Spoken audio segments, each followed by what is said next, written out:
Well, he's in there looking for a stick. Come on, mate. Come on. Leave it. Well, come on. Quick. Hank. Hank. Let's go, please. Come on. Up, up. Here he comes. There he is. I've been in situations, in relationships, guys, and viewers, ladies and gentlemen, where everything started off fantastic. There were hiccups. You could see that there was things that could improve, or areas where you're going to need to be tolerant to stay in the relationship with this person. And of course, a lot of people don't work on themselves in a way in which they're going to present themselves in a fair, psychological, fit, healthy way. I'm 60 now. I've never had to go on testosterone replacement or anything like that. I still perform very sufficiently for my partner at 60. And if you do the work, if you do the hard work, the exercise, the psychological work, and the other necessities that you need to as a man to perform in this world, you won't be left behind. But that's not the way this world is going, and most of those people are taken. They've had the sense to know that they need a proper, healthy, wholesome relationship. But when you're this way inclined in life and you meet people who are not that way inclined but know how to present themselves presumably to be that way, I've watched women make complete fools of themselves and not even realize. I've watched their children harass them and me, and these people don't speak up. And you think to yourself, oh, it's going to get better, they're just testing me. They're not testing you out, ladies and gentlemen. That's the way these people are. They're rude. They don't want you around. They certainly don't want you being involved with the mother or father, because that's taking away supply, especially if they're codependent or have a personality connection thing going on. I forget what the clinical name is for codependence, but they have a connection that's not healthy with family members, friends, and all this other stuff. Codependency seems to be the easiest word, but it's not the right word. And you think things are going to improve. They'll get to know me. They'll stop, this sense of something's really seriously wrong will go away as I start to fit in, but they're never going to accept you, and they're never going to accept anybody else, because they're too enmeshed. They're too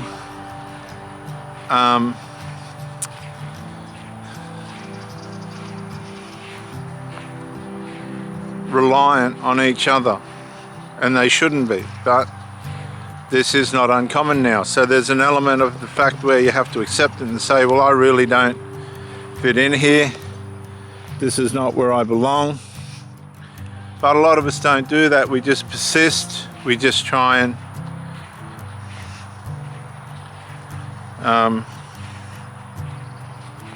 hope that things are going to get better. We try harder, we present, keep doing all the work, while these people usually are lazing around on tablets, medicated, not exercising, on other chemicals and toxins and drugs and recreational drugs.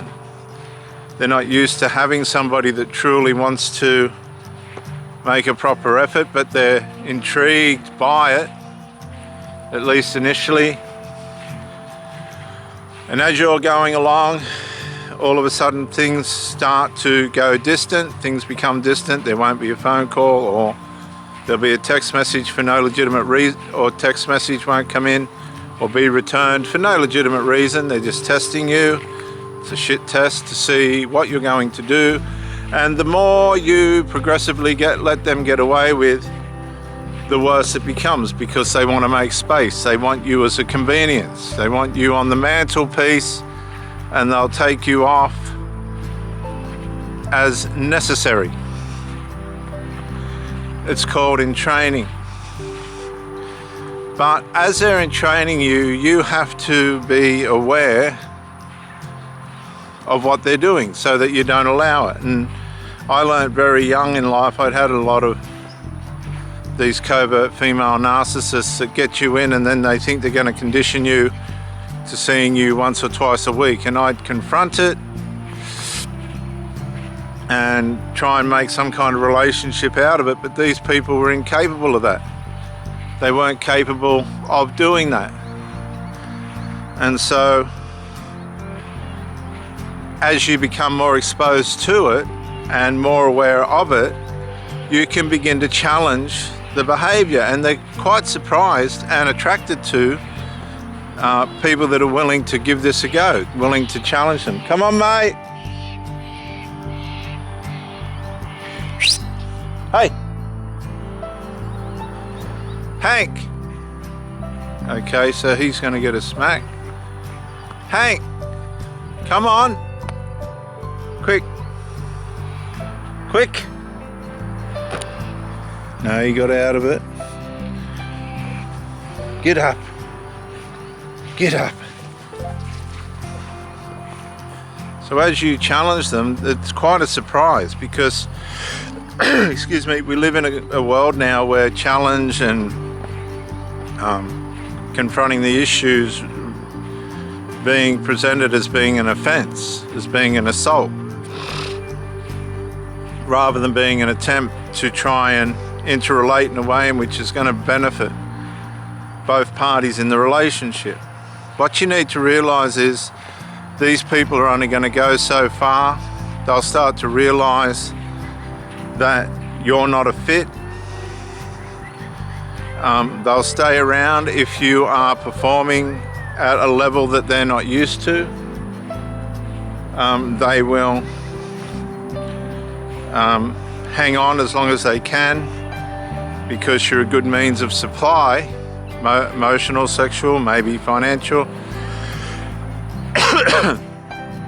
They're just not used to it, so they're intrigued. They're held by their intrigue. That's all it is. You might be giving them a sense of status. They might be coming to your place as a means of somewhere to go, just have a break from their place until they have to go back again. Hey, no, no, Hank, right. He's all right, he's all right. Hank! Oh no, this dog.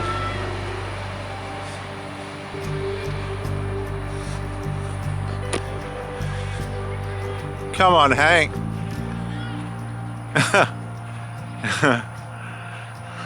Oh dear.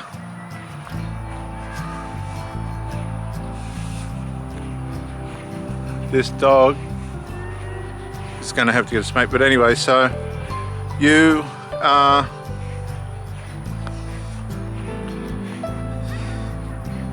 have to be aware when you're being used, to put it in simple language. And as you become aware of that, you need to step back. This person's not going to be real. They're not being authentic. You need to step back. If you can't get this thing in order, let that person go. Get your life back on track and find someone that can work in unison with you.